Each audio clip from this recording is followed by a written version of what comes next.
Imagine for a moment you pissed and soiled yourself very publicly and very embarrassingly while performing what is supposed to be one of your most crowning achievements. You want to forget about it, sweep it under the rug, but even despite your best efforts, you still remember. Everyone still remembers the fact that you charged people good money to watch yourself piss in your own pants. So it haunts you to this day, always in the back of your mind.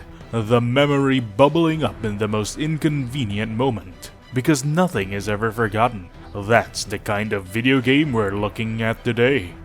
Hey kings, it's ya boy, Cheems of Regret.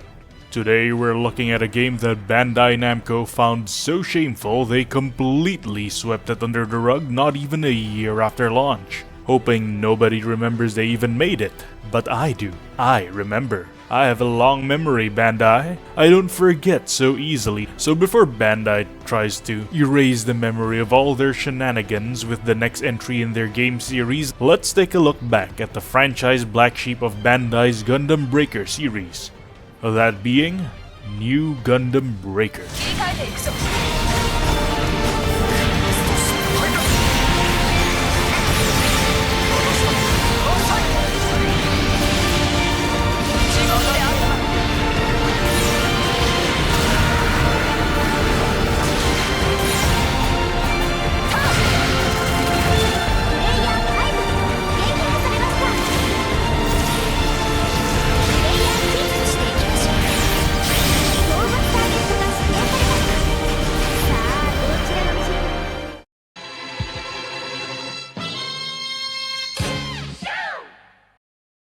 Do you like building Gundam models? I love building Gundam models. Nothing quite brings me as much joy as putting together these little plastic guys, customizing them and coming up with little stories on why they're the way they are. Many people feel the same, I'm sure. I'm also sure that many people would love to see their own Gundams move and take on life of their own and maybe fight other people's customs. Now this is where the Gundam Breaker series of games come into play. The Breaker games are all about customizing your own Gundam model kits and taking it into battle, kind of like a kid-friendly version of Armored Core.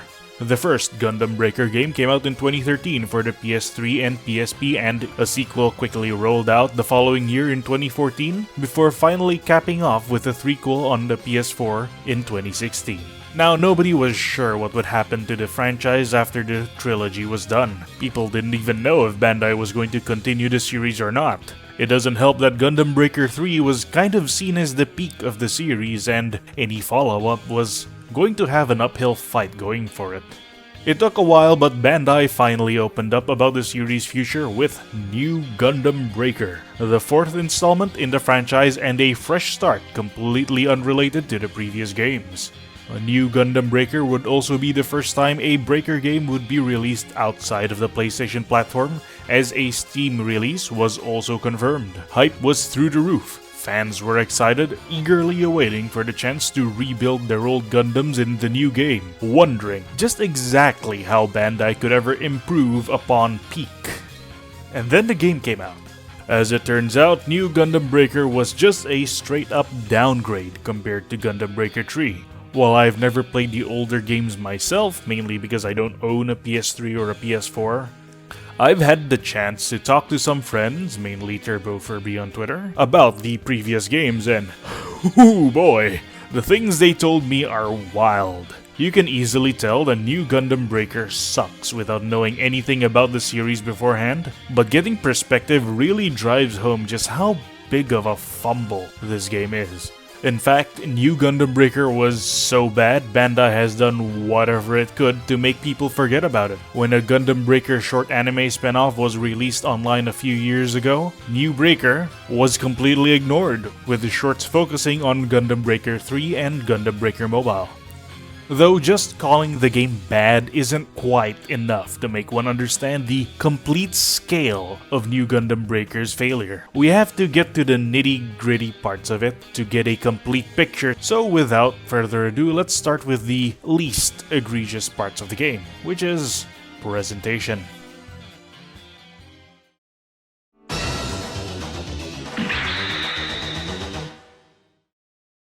The game's visuals are probably the only part of the game that didn't see any noticeable downgrade from Gundam Breaker 3. Granted, this should have been expected, considering it's a late PS4 game running on a fancy new engine. The models look sharper, the lighting looks moderately better, the textures look crisper, but this is all relative to the game it came after. New Breaker might look better relative to Breaker 3, but it still looks rough compared to its contemporaries. You see, New Gundam Breaker is a 2018 title. This is the same year that Red Dead 2, Spider-Man PS4, and Battlefield 5 came out. Now, it might be unfair to compare a $40 game to a AAA release, but even AA releases of the year were graphically more advanced. This largely boils down to the fact that New Breaker tried to go to the photorealism route instead of some other artistic direction. Even with a powerful engine like Unreal Engine 4, photorealism takes a lot of investment to get looking right, which frankly New Breaker didn't. Now, I suppose I shouldn't be too harsh on Bandai for not having too much resources to spare for New Gundam Breaker. I mean, it's not like they're a multimedia megacorp worth in the billions of dollars with a large gaming publisher working in sync with their massive film distribution arm and world-class toy division, but I digress. The graphics, while perfectly functional for what it's supposed to be doing, is very lacking, in my honest opinion, if Bandai didn't go for the photoreal angle for graphics and went with a more stylized approach, maybe something closer to Gundam Extreme VS, or hell, I don't know, maybe even something like Gundam Evolution. And this is just talking about all the in-engine stuff. For the game's narrative moments, New Gundam Breaker uses these visual novel style slideshows, which wouldn't be such an issue if the character sprites weren't so fucking boring. The supporting characters that fight alongside you for the length of the game all look so generic. They're like anime character tropes distilled to a singular design. Worse still is the main character. Now, he mostly never shows up on screen, but on the few occasions that he does, he looks... he looks like a fucking hentai protagonist. Like... What is this? I'd settle for a generic isekai protagonist design over this. Like, oh my god, even the mobile game that came out a year later after New Breaker had much better and striking designs for their characters, and they were in a school setting too. This is... moving on. On the audio front, things are slightly better. Well, better in the sense that it's not sloppy or mediocre the same way the graphics are, but at the same time there's really nothing to write home about either. The original tracks composed for the game are fine. They definitely are on the generic end of the spectrum, but they're fine, they're catchy, they're nice to listen to. But the thing is, when you hear the original tracks being played, it gives you this uncanny feeling that you've heard them from some other place or some other game before, even though it should be the first time you're hearing it. That being said, again, it's not bad. It's perfectly serviceable for what it's supposed to do. However, when it comes to tracks that are inspired or lifted directly from all the different Gundam series that New Gundam Breaker features, they're great. They're pretty good. These usually are played when bosses from those series show up in levels, and it is a noticeable improvement whenever they start playing these songs. Whoever was in charge of picking or adapting these tracks to recreate in New Breaker, they knew what they were doing. And that, at the very least, is worth some praise. As for sound effects, well, they're nothing special. They all sound about right for a Gundam game. Nothing's too punchy or anemic, nothing stands out or anything. The sound effects, well, they simply are.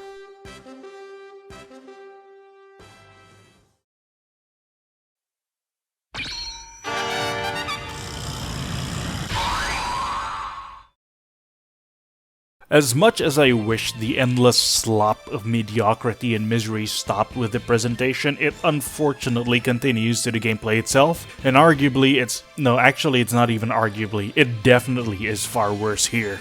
Now, I hesitate to call New Gundam Breaker's gameplay the worst part of the game, solely because the story exists, but that's a bridge I'll burn when I get to it.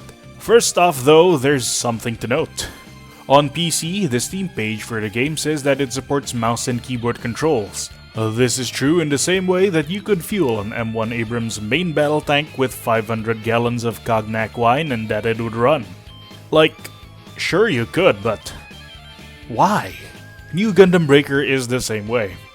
You could play with this game with a mouse and keyboard, but it's not good for the soul. I'll explain more in a bit, but suffice to say, if you feel like torturing someone for shits and giggles, make someone play this game with a mouse and keyboard. Now let's start talking about the gameplay proper. On the surface, New Gundam Breaker's combat seems alright. It's kind of sort of a hack and slash character action type game where your goal is to beat hordes of enemies and or complete objectives in an arena. The moves and abilities your Gundam can use depends on what parts you've equipped to it. Different melee and range weapons have different kinds of attacks and chain into different combos differently. A beam saber is gonna combo differently to a heat axe, a beam rifle is gonna work differently to a bazooka. Different weapons all have different stats and a few will have secondary abilities like the Jesta rifle being able to fire in full auto and semi-auto. For all of New Gundam Breaker's faults, at the very least they didn't screw up this part. Putting your Gundam together and figuring out what fighting style best suits you it's pretty enjoyable. Even with the restrictions that Bandai chose to make with the builder part system, which now only gives vague stat bonuses instead of new abilities like in previous games, the building, it's fun.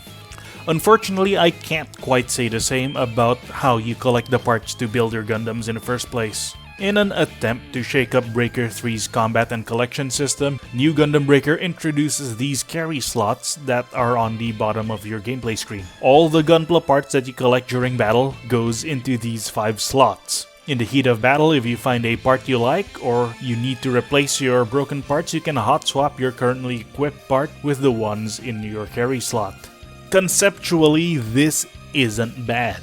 It could create for a lot of dynamic and emergent gameplay as your Gundam loses its equipped parts, forcing you to replace it with the ones you're currently carrying. In practice, however, this makes parts collection a total chore because if your Gundam gets trashed into battle, you'll be dropping all of these parts in your carry slots. If you don't want to lose it, you have to run all the way from all of this excitement and fighting, and you have to deposit the 5 parts you're currently carrying in these specific locations which randomly changes between every other harvest. And I cannot overstate how disruptive this is. You can't fully enjoy the combat of the game because you're too busy looking for the parts you want to collect. And you can't fully enjoy collecting parts because getting blasted while grabbing parts makes what is already a chore to begin with to be just entirely frustrating. To add insult to injury, buying parts out of the in-game store it's hideously expensive. The parts go for absurd prices up to the 6-digit marks, while you barely make a few thousand every other match. The devs managed to turn what is supposed to be the most enjoyable part of the game into a tedious, grindy, and unenjoyable slog. Honestly, it's an amazing achievement on its own. Now that was just the collection part of things. Now we're on to the combat and it is just as bad. And it pains me because conceptually it's fine. Good even in some parts. Since different Gunpla parts have different stats, behaviors, and abilities, there's a damn near infinite amount of combinations you can mess around with to create unique builds that cater to your playstyle. Ranged weapons whittle down the enemy from afar but have an energy bar so you can't just endlessly beam spam like your Jesus Yamato. The melee weapons have a light and heavy attack, and if you pull off the right combo, you can air juggle the enemies or even corral them around like it's frickin' Dynasty Warriors. Different weapon combos can be chained with different abilities to keep the combo going, and it's very satisfying to see all the different parts interact with each other. Unfortunately, in practice, the combat is fucking horrendous. Even if we ignore the lack of a dodge or block button, which means if you get stun locked by the enemy, it's basically game over for you, New Gundam Breaker made the baffling decision to lock all of your abilities behind your X-Frame level. Now, X-Frames are a new addition to the Gundam Breaker series, starting with New Gundam Breaker.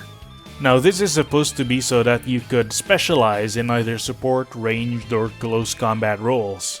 Again, conceptually fine, but a complete disaster in practice. This is largely because in every single match, the X-Frame always starts from level 0.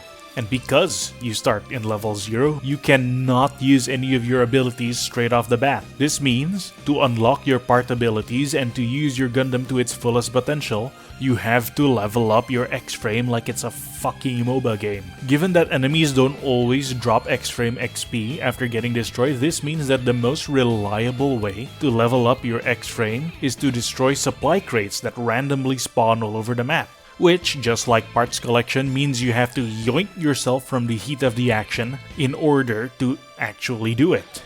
And as if that wasn't bad enough, the abilities you unlock every time you level your X-Frame is completely randomized. So if you want to make sure you get to use all of your abilities, you have to farm supply crates for a few minutes until your X-Frame reaches level 7. Now, after all that borderline ranting I just did, one would start to think that the game's combat can possibly get worse. Because how could it, right? Oh, but it could. It's so good. And not only could it did. Because, ladies and gentlemen, new Gundam Breaker has the distinct honor of having what I believe is the single worst targeting system ever shipped in a video game. Like, it is completely unreal how bad this thing is. For one, the sensitivity on this thing is insane. Even a little tap on the right stick will see you changing targets. This is why I advised against playing with a mouse and keyboard earlier, because even the most minute movements on your mouse will have you swapping targets. With how hectic things could be in this game, you could very well start jumping between enemies like a fucking pinball. It's made worse by the fact that the lock-on system prioritizes targets closer to the center of your screen as opposed to enemies closer to the player. There's going to be plenty of moments where the game decides it wants to target that one supply crate on the other side of the map instead of this guy who's currently kicking your ass. It's this kind of terrible game design that turns an otherwise mediocre combat system into something that's just... it's just bad.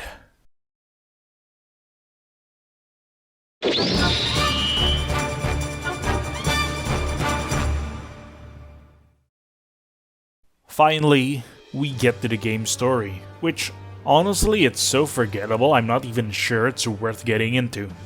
However, since I am a man of integrity and a paragon of moral virtue, I do feel it's necessary for me to actually discuss the worst part of the game. So, spoiler warning, I guess. Not that there's anything in this game worth experiencing on your own, but here goes. New Gundam Breaker takes place in the distant future of 2028, after an unspecified virus of unknown origin wreaks havoc all over the globe. The world has fallen into a state of chaos. National governments have lost control, losing much of their prestige and power, and becoming eclipsed by megacorporations who now wield immense power and influence thanks to the private armies in their payroll. These megacorporations wage open proxy wars against each other for world domination, trampling anything and everything underfoot. Countless die, and with demand for soldiers growing, schools and universities are co-opted by the megacorps as a way to funnel younger and younger soldiers into their forever wars. They lure these wide-eyed young men and women with corporate scholarships and student loan programs before clapping the chains of corporate servitude once their will has been broken. Now this is where you come in. You play as John Gundam, a new student in one such corporate training facility meant to create the perfect mech pilot using Gundam model kits as a training tool. Unfortunately, the academy has been overtaken by corrupt and selfish fiends who value their personal interests, agenda, and happiness over their loyalty to the Bandai Corporation. Now it's up to you, and you alone, and you and 5 worthless companion characters to make things right and make Gundam great again by beating the ever-living shit out of your enemies until they realize their faults and once again swear loyalty to the corporate overlords that watch over them.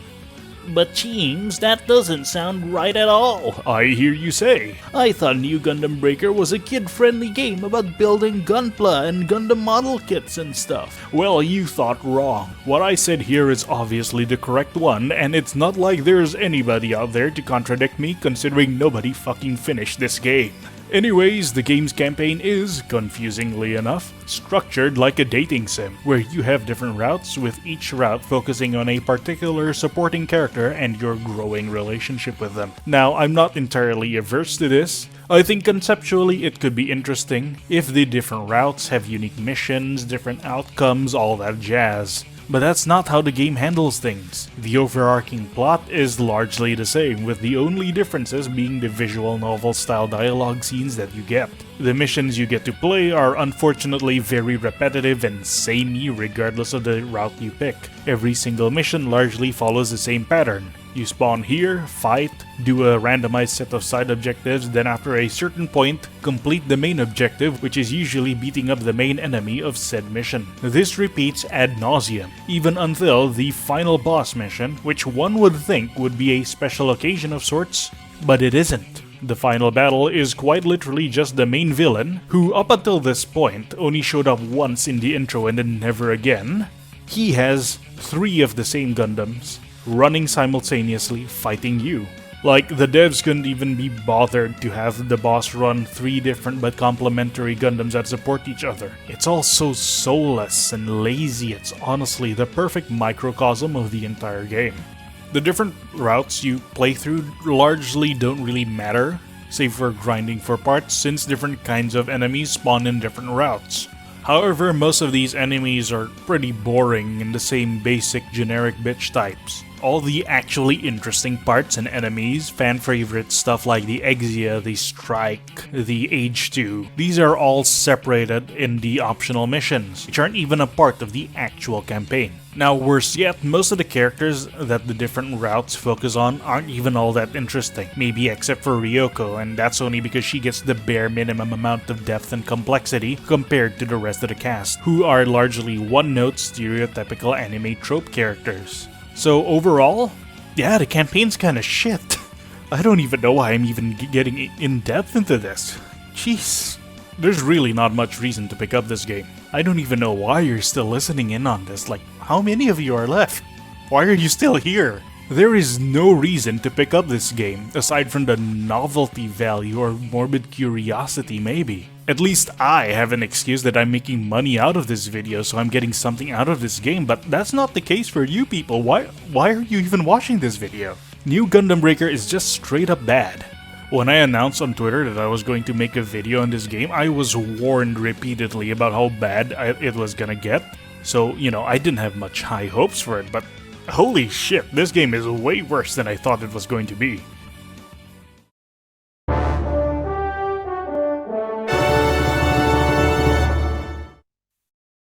Anyways, that's about it for this video. Gundam Breaker 4 does look like it's on track to be a much better game than New Gundam Breaker, but I'd still advise caution before picking that up.